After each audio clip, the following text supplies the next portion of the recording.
Seamaster! Hi everyone, Sneemaster here with a review of the Crusader Spirit A1. The A1 is the light bomber of the Spirit variants and has recently been released flyable for patch 3.21. It is designed to drop bombs on ground targets with guns, turrets, and missiles to support its bombing runs. The A1 is the first of the Spirit line to release, with the C1 releasing soon. The A1 is 47.5 meters long, 44 meters wide, and 10 meters high. It's longer than a Freelancer or Vanguard, but smaller than a Drake Corsair. So it's not a small ship, but it's not gigantic either. It's designed for a crew of 1 to 2.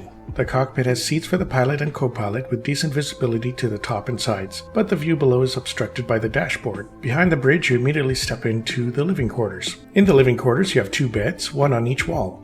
You can control the ship lights from the light switches near the beds, as well as if you want to darken the room. Plus, there is a computer screen that we may be able to view things in the future. Each bed will also function as escape pods in the future once escape pods are functional. Above each bed are storage bins for gear stowage of 8000K micro SU, which is pretty decent for 2 crew members. There is also a bathroom in this section with a combination toilet, sink, and shower, plus a tiny kitchen area next to it. Opposite the bathroom are suit lockers and a gun storage rack. The lockers don't do anything yet, but will be functional to store suits in later. There is a door that leads to the component room from here. The component room is just a small hallway with many of the ship components. You can open up the component doors to access the components, or pull them out or whatever. There is a door here that leads to the bomb bay. In the bomb bay, you have 10 size 5 bombs with their own launchers that open and close when the bomb is dropped. The bombs are fairly large, but not as large as the ones on the Hercules A2.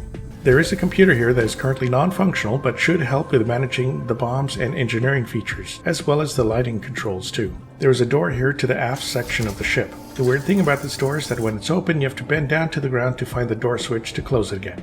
In the aft section, you have a small vehicle storage area, plus some more component locations. With the door to the bomb bay closed, you can fit small ground vehicles like the STV or the Drake Mule, and hover vehicles too, at least small ones. Larger vehicles up to the Tumbril Cyclone can fit if you open up the interior door, but it's a very tight fit.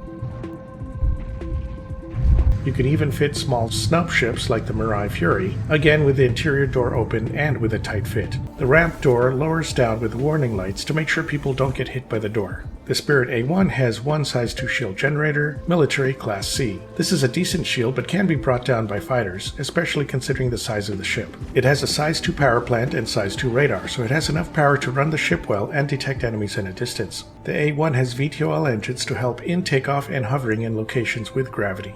There is 1 size 1 hydrogen fuel tank with 687,000 liters of fuel, and a size 1 quantum fuel tank with 3,750 liters of quantum fuel, plus a size 2 quantum drive. This is quite a lot of fuel for one ship, and means the A1 can travel long distance to accomplish its bombing runs and return. The A1 has an SCM speed of 154 meters a second, and a max speed of 1,120 meters a second. The combat speed is slow, slower than any fighter, so you have to be careful in combat or you'll get swamped by enemies. The max speed is decent, so it'll help if you zoom in, drop your bombs, and zoom out quickly. It doesn't turn as quickly as other smaller size ships like the Cutlass or Vanguard, but it can roll faster. For weapons, the Spirit A1 has a nose turret with 2 size 3 laser cannons. You can change the guns, but only for other size 3 guns. The turret is controlled by the pilot and is great at hitting targets of all types. There are also 2 fixed size 3 laser cannons over the wings. Because of how widely separated the guns are, and that they are fixed guns, they struggle to hit smaller targets up close. It's better to use them against larger targets or targets at a distance. You can instead put gimbals on them, which will allow you to hit targets up close. Also, all these guns are laser cannons, so they aren't exactly fast firing. If you plan on going against fast ships, then it's best to use repeaters instead. There's a remote turret up top with dual size 2 laser cannons as well. The turret is controlled by the co-pilot, and it can be deployed on either the top of the ship or the rear of the ship. This makes it versatile in combat. You can use it to help fight large targets up front, or else defend the ship from attackers behind.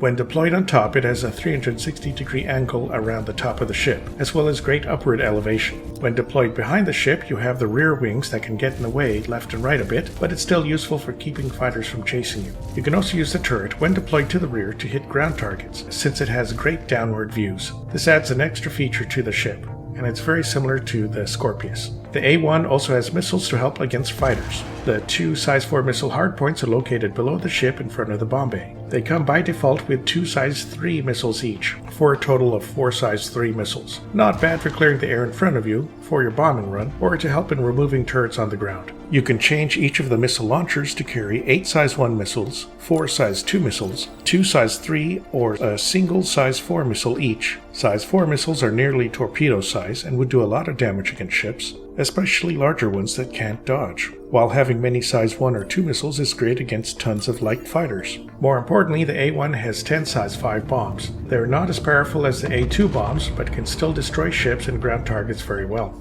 Each size 5 bomb delivers about 3 times the damage of a size 5 torpedo, so it is significant. You get a circular targeting marker on the HUD to show where the bomb will drop, so that makes it easier to hit targets. They have a large concussion radius which should even damage your ship if you are flying too close to the ground when they explode.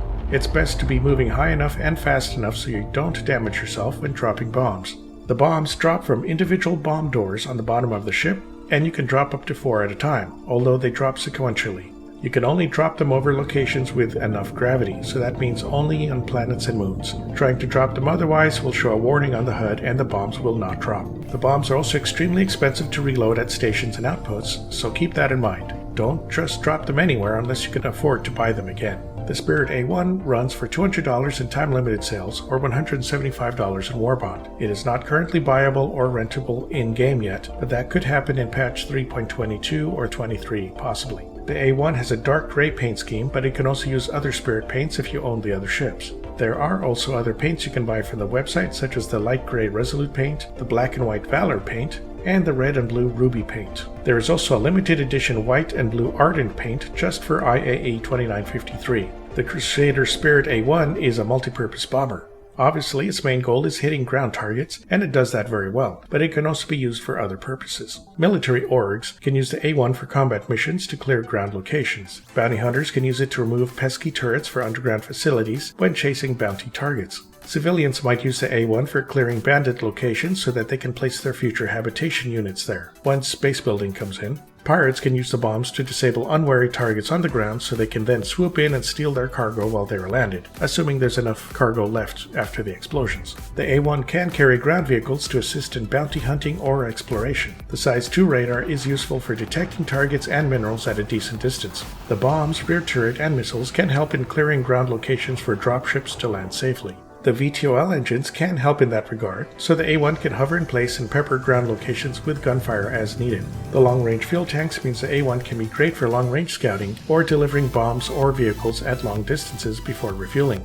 You also have space to carry drop teams, but there aren't any extra seats unless they sit on the ground or the beds. Sadly, there is no official cargo storage or tractor beams, but you can fit a few 1SU boxes in the bomb bay and aft section. They just might roll around a bit and you'll need some way to carry them, but it can work for carrying supplies or picking up salvage or loot that you find. Also remember, the A1 is not the fastest ship, nor does it have the strongest shield. It's only got the single S2 shield, like a Cutlass Black, and it flies slower than a Cutlass Black, plus the wings are very large targets, so you have to be careful in combat. It is also not the most maneuverable ship compared to fighters either. You can use it for combat bounties in space or atmosphere, but it will struggle against more agile opponents, or ones with lots of missiles or heavy guns. Make sure to have a co-pilot with you to manage the turret. You may also want to consider using stealth components to be able to attack without being noticed as easily or as quickly. Aside from those drawbacks, the A1 is a very nice looking ship and useful for a variety of roles. The interior is very comfortable for long-duration use, and you can't deny it's an attractive ship.